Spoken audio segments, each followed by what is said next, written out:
What I call this overall effort is fix corruption to save democracy. And my first slide says it's your turn to save democracy, because we don't have a democracy in the sense that I'll share with you, if you needed proof, that our representative government does not represent large majorities, supermajorities of the public interest, and that it's gotten worse. It's gotten worse on our watch. It's gotten worse in the 30, 40 years of our working lifetime. And it's a real threat. There's an opportunity to do something about it, although the incentive systems work against reform. One of the things I'm going to share with you is a set of reforms that you may be surprised at how within reach they are, and hold the possibility of dialing back the deep corruption that has captured our government, and particularly our federal government. I'm speaking mostly at the federal level for our discussion. So how bad is our corruption? It's really bad. And here are some of the more measurable ways we don't have a government that represents the majority. And you may have seen this study a few years ago. A Princeton and Northwestern professor looked at 20 years of federal law enactment and policies, correlated that with opinion research and income demographics. And the headline, which was a sobering one, is that the average American's impact on public policy is almost zero. And that elite economic preferences defined by top 10% of the income distribution. I was going to ask. Okay. Because that's how the opinion data usually gets segmented. But a very high correlation with economic elite interests. So we have that as one important summary. The other, gerrymandering is the worst it's been in 30 years, according to 538, with lots of consequences for people not really being able to affect change. Now, this is one that surprised me, is the extent to which lobbying has become a standard and important and lucrative next job for members of Congress. So you see here that back in 1970, only 3% of former members went into lobbying. And by 2013, it was 50%. And you let that sink in, that you're meeting with a member of Congress, probably to lobby them for something that you think would be good for you and maybe good for the country. And the lobbying firm that helped you get that meeting has a relationship with that member of Congress, and they've probably talked about future employment. The upfront money needed to win House and Senate races has skyrocketed. So these are non-presidential years. All House, a third of the Senate up for election. In 1974, aggregate costs of 77 million. That would be about 400 million in today's dollars. Rather than it being 400 million, it was 5.7 billion in the last cycle for all those races, with growing amounts of the money being of unknown provenance because of dark. The typical Senate race costs, 4 years ago, cost about 20 million. And there are lots of races that are 40, 60, 80 million. Right. So those are some of the bigger measures that help, I think, illustrate how the problem has gotten worse. A couple of things I learned as I became a student of this space is that the founders were very concerned about corruption. They addressed it, and they had a very general view that, if someone is using the government for narrow interests, not in the public interest, that is corruption. And they viewed gifts as the risk. So through the Emoluments Clause and a similar provision in the Articles of Confederation prior to the Constitution, there were these rules that we still have, that elected officials cannot accept gifts unless they disclose them to Congress, and Congress votes to Right. say you can keep it.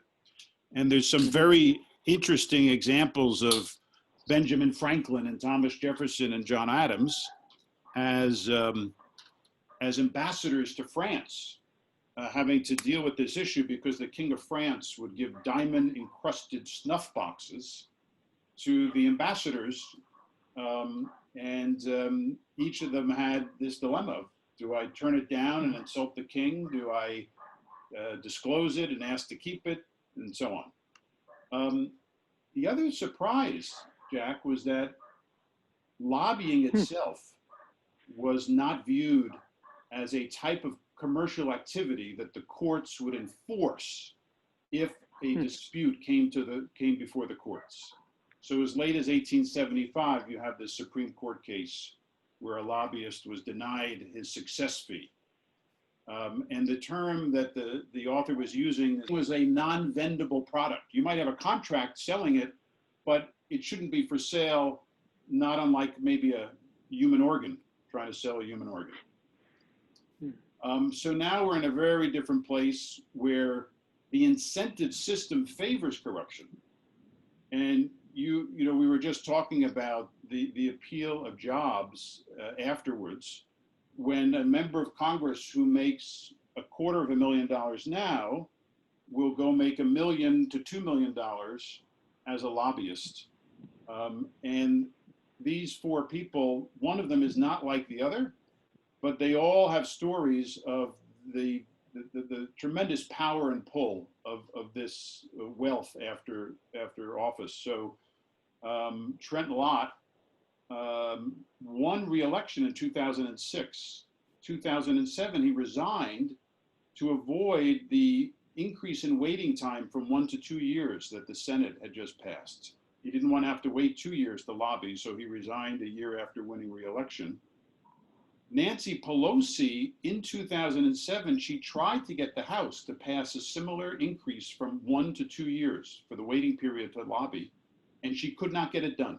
The Democrats and the Republicans voted that down through the courageous practice of voice vote. Jack Abramoff, convicted felon lobbyist, talks about how useful it was to bring up future employment with members of Congress to get their cooperation.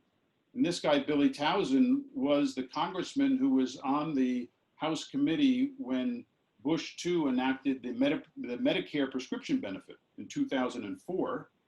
And shortly after, he went to earn $2 million a year as president of the Pharmaceutical Research and Manufacturers of America. So this is a very strong pattern. And my favorite story on this is this guy, Senator John Stennis from Mississippi. He was in the Senate from 1947 to 89. And his first 5 races, he only spent $5,000 on each race. In 1982, his consultant said, Senator, you're going to need $2 million if you want to win your next election, because your Republican opponent, a guy named Hallie Barbour, has a lot of money and is going to use radio and television, and you might not win unless you can spend that. And he said, where am I going to get money? I've never raised money like that. And he was the chairman of the Senate Armed Services Committee. And his consultant said, well, that's not all that tough. You're going to go to Boeing and Lockheed and Grumman and Raytheon and other companies and ask them to support your campaign. And he said, what's on this slide? And for me, what I find captivating about that is 1982 wasn't so long ago for people like you and me. There were major figures that had this view about money and where it comes from, even if they weren't angels. Is there an issue that really motivates you to try to make the country better?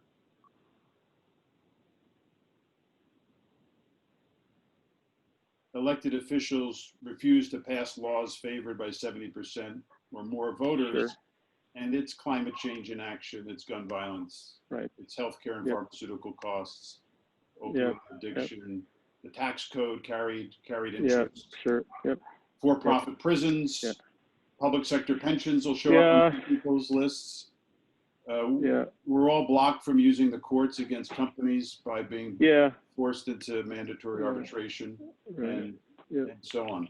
So now that we're depressed by the facts, if we wanted to get some dopamine by some hopeful thinking, if we could fix it, and we created a list of good fixes, stacking the deck for a reason, which I will explain to you, we would fix gerrymandering. We'd require tax return disclosure, nice thing to have. We'd expand voting, making it anyone who's eligible to vote, it should be easy and safe. Automatic voter registration, early voting, more vote by mail, same day voter registration. We'd force the disclosure of dark money because we can't limit the money. But nothing should be hidden. The true party and interest should always be revealed. And we would put in place something which is less known called democracy vouchers. And that is where every registered voter gets a $100 voucher that can be used or not used at their choice to contribute towards House or Senate campaigns, split them between candidates if they want. And candidates would have to choose between, are you going to be a candidate who is going to collect democracy vouchers and actually get a match for doing so, or are you going to say, no thanks, but to pursue the democracy vouchers, you do not take any donations more than $1,000. So it's a rival incentive. And this is a different model in that type of financing is that, if you qualify in the following ways, you get a big infusion of money. Right. This is every little guy has his. Right. No, I get it. You're changing the nature, a lot of the nature of this. Yeah. Okay. Yes. Got it. So we call that incentives matter. The current system creates incentives that are almost can't be resisted because there's only one way, unless you're self-funding, to win races today. You have to get large donors to help you. So this is a rival incentive system. Now, there are other reforms that could be really helpful, but I'll stop here because I've stacked the deck. All of these are in a bill called H.R.1, the For the People Act. And this is probably the most important information that I'm sharing with you and others, because for understandable reasons, most people would not know that this law is ready to go. It was passed by the House. Yeah, I knew that it was. I knew it was passed as soon as the Democrats took control. I didn't know all this was in it, but I did know that. So the fact that it passed, was historic, but of course it was also known it wasn't going to go anywhere because of the Senate. So the opportunity for people that actually see corruption as the root cause of many of our problems, and that this law, which was an impossibility, is closer to becoming a reality if. And if is the Senate goes Democrat, Senate reformers get the upper hand, and with leadership support, they, in the first 100 days of 2021, they enact H.R.1 and its companion. So I'm saying to friends, if you really care about this and see it as the opportunity that I believe it is, getting the Senate is where there's opportunity.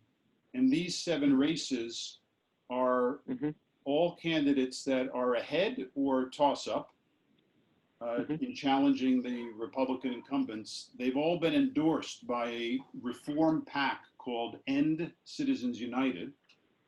And they've all taken a no corporate PAC pledge, which, is good. Yeah. Even Hickenlooper has taken the no corporate PAC pledge. What's amazing, according to the End Citizens United website, Biden has taken a no corporate PAC pledge. But the loopholes are someone else is getting corporate PAC money and they pass it over. put it right. So it's a nice to have, but not dispositive. Let's say that.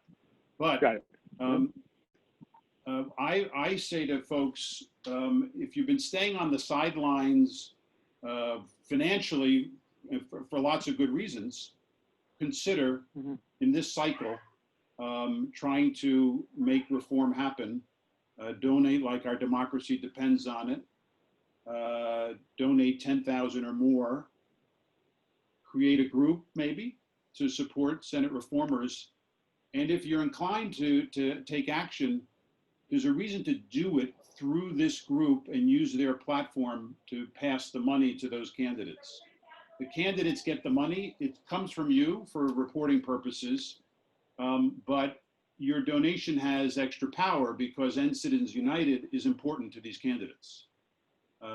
They've all been through the endorsement process where they fill out the questionnaire and go public on their support for H.R.1.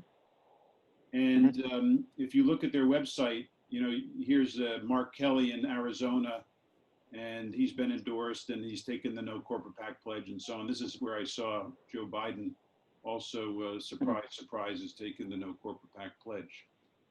But this is an organization that I know a bit about, and I've been in relationship with them.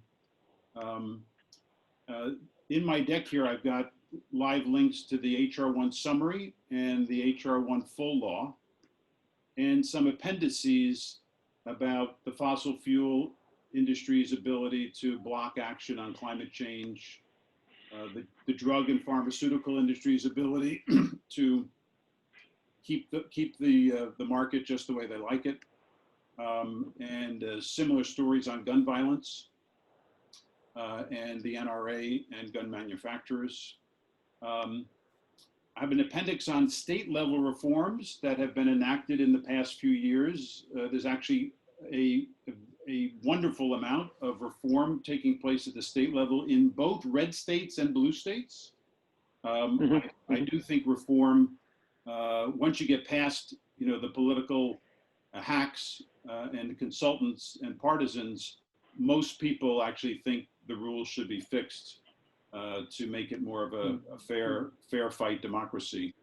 And in case you thought maybe there wasn't a recent example of corruption, in the CARES Stimulus Act, the first $2 trillion, there was 135 billion in tax cuts for 43,000 people who make $1 million a year or more. So I'm sure what's good for them is actually good for America. And this is my last slide, just some of bar graphs on the growth of money. Right. So that's what I wanted to share with you. What do you think?